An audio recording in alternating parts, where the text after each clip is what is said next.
Shalom à tous et à toutes. Merci de vous informer sur Espérance TV.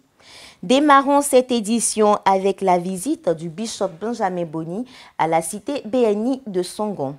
Objectif, constater l'état de finition des travaux des 6 nouvelles villas construites au nom de l'Église méthodiste unie Côte d'Ivoire.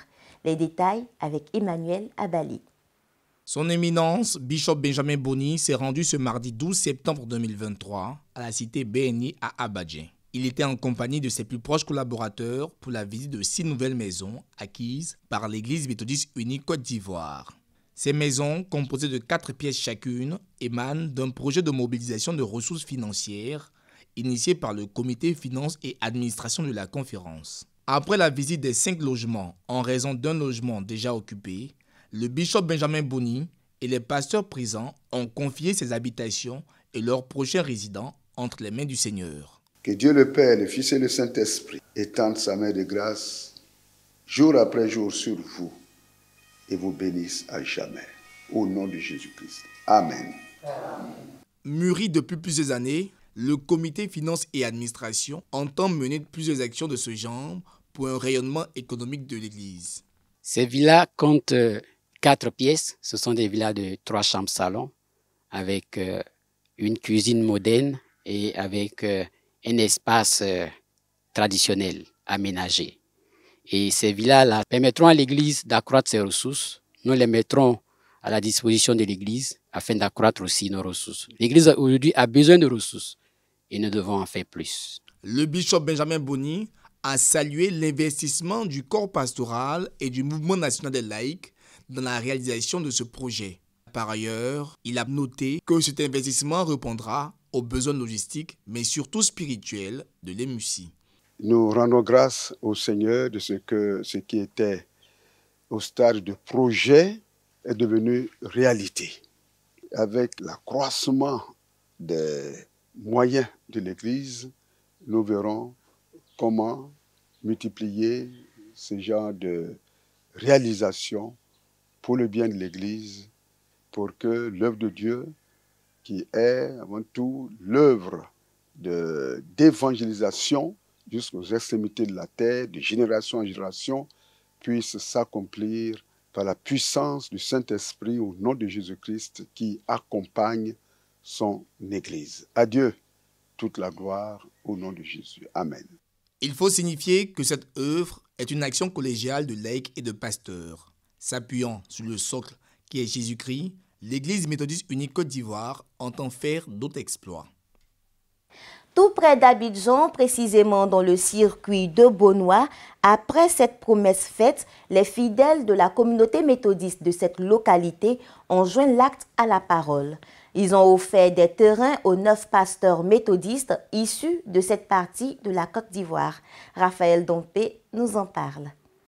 La communauté méthodiste unie du circuit de Bonois, propriétaire de la parcelle de terrain dénommée ILO 48 à Kessé-Paul, sise au quartier Beignéry Centre, a attribué les portions de terrain à 9 de ses enfants pasteurs. Il s'agit du très révérend pasteur Adjobi Ameya Philippe, du très révérend Akanogbu Isaac, la très révérende Haïté épouse Begré Abli Pierrette, du très révérend Kadjo Kofi Antonin, du révérend pasteur Tila Kofi Daniel, le révérend pasteur Kwadjo Akomian Frédéric Arnaud, de la révérende Adje épouse Beke Béatrice, du révérend pasteur Asamoah Ano Elvis et du pasteur Aka Jean.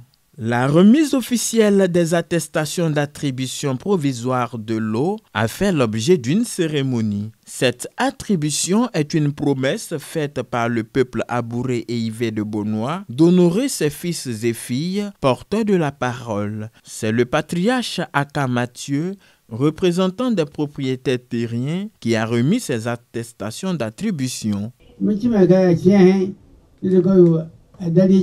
Le père du grand médiateur Ekra John, à cette époque, a dit, le grand médiateur Ekra Mathieu a renchéri pour dire que ce site, n'est-ce pas, soit pour les pasteurs.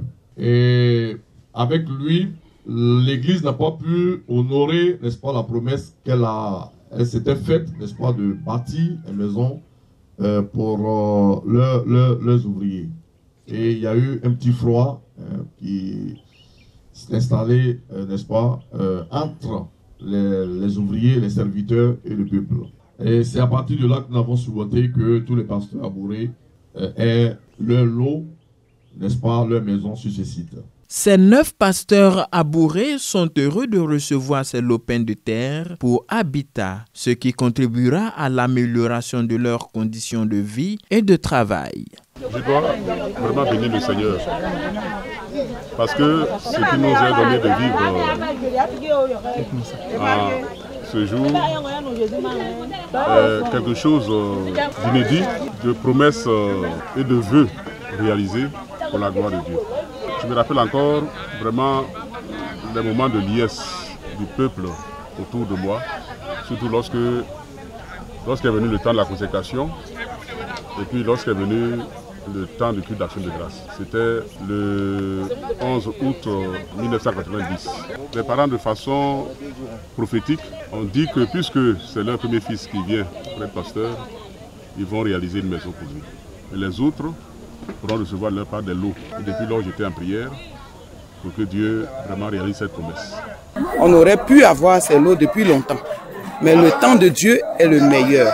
Mon cœur est rempli de joie parce que cet héritage qu'ils nous ont laissé ne sera pas vain parce que nous pourrons fructifier cela, faire fructifier cet héritage, bâtir effectivement sur le terrain qui est donné à chacun des pasteurs.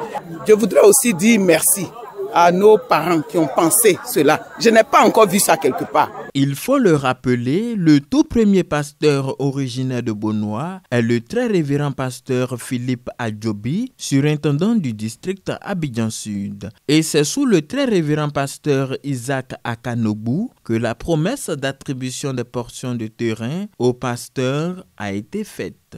La dimension du terrain est de 18 000 mètres carrés. La date du 16 décembre 2023 est à retenir pour les fidèles d'Azagui Awa dans le district d'Agboville.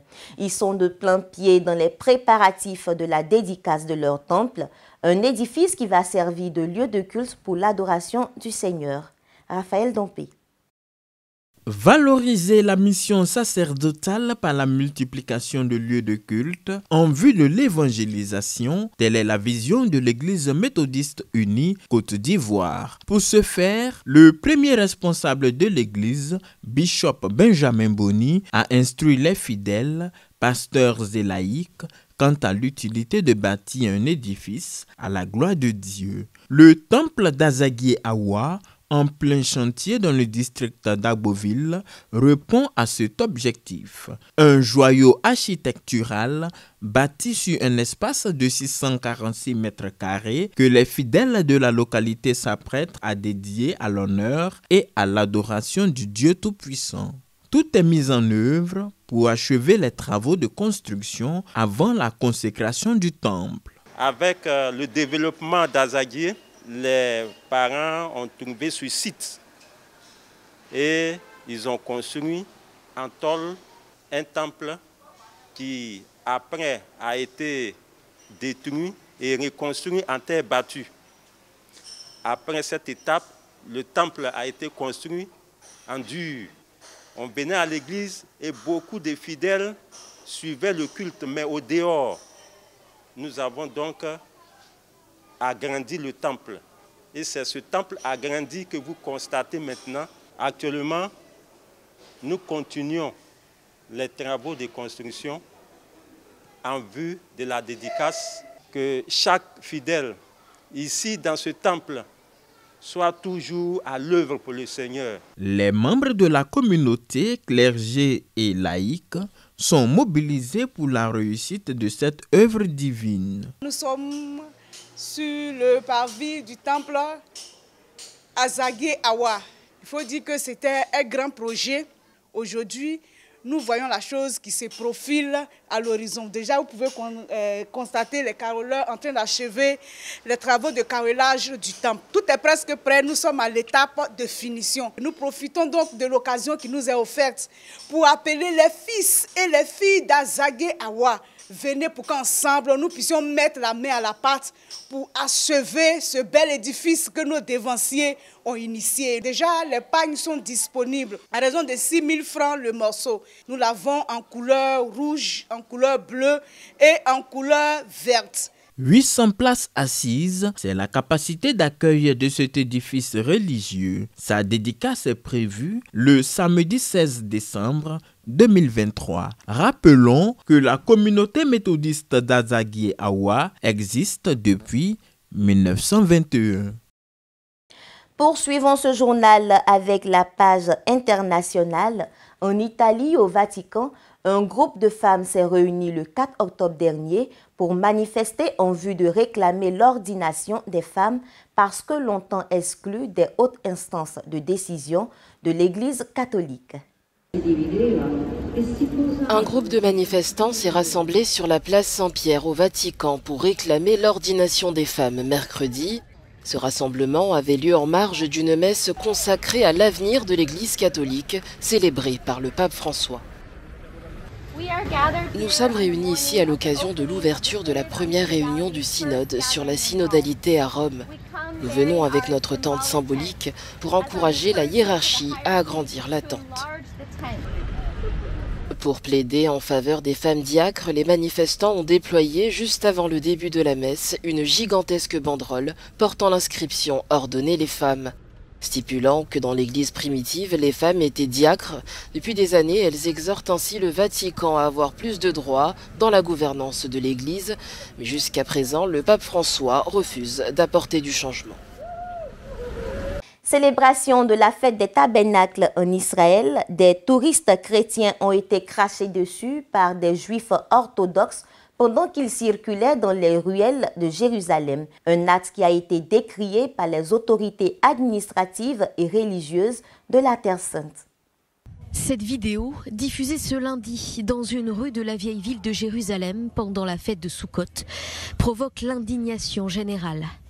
On y voit des pèlerins chrétiens croiser des juifs orthodoxes. Ces derniers, adultes comme enfants, s'en prennent à eux en leur crachant dessus, évoquant une coutume ancienne et même noble. Un acte condamné par la classe politique tout entière. En tête, le Premier ministre Benjamin Netanyahou. Nous prendrons des mesures décisives. Israël est pleinement engagé à maintenir le droit sacré de culte et de pèlerinage vers les lieux saints de toutes les religions. Pour le maire de Jérusalem, Moshe Léon, il s'agit d'un phénomène qui porte atteinte aux touristes chrétiens et au clergé chrétien. Non seulement c'est laid, mais c'est avant tout anti-juif. J'ai contacté la police et les forces de sécurité à ce sujet afin qu'elles agissent fermement pour éradiquer ce phénomène horrible. Pour le ministre du Tourisme, Chaim Katz, une tolérance zéro doit être montrée envers les symboles religieux de toutes sortes. Même son cloche de la part du ministre des Affaires étrangères, Eli Cohen. C'est un phénomène laid qui ne représente pas les valeurs du judaïsme. J'appelle tous les citoyens d'Israël à respecter la tradition et la foi de tous ceux qui se présentent aux portes de Jérusalem. Réaction aussi du grand rabbin d'Israël, David Lao. Je voudrais préciser qu'au temps du temple de Jérusalem, la fête de Soukhot était aussi l'occasion de prières et de sacrifices pour la paix des 70 nations du monde. Nous continuerons à prier pour leur bien et à respecter tous les peuples qui se rendent dans la ville sainte de Jérusalem. Si la diffusion de cette vidéo est dénoncée par tous, le phénomène des crachats n'est pas nouveau. Depuis plusieurs années, les autorités chrétiennes s'en plaignent, des incidents qui compliquent les relations interreligieuses. L'an dernier, un cortège arménien avait été visé par des crachats de militaires. Mais malgré des plaintes et plusieurs vidéos à l'appui, les pèlerins visés dénoncent la situation sans grand résultat. Il y a quelques jours, le président israélien Yitzhak Herzog avait appelé tous les chrétiens du monde entier à venir en Israël. Voilà, c'est ici que nous mettons un point final à ce journal. Mais avant, retenez que ce dimanche 8 octobre 2023, c'est la première journée des moissonneurs selon le calendrier ecclésiastique méthodiste. Bonne suite de programmes sur Espérance TV. Shalom.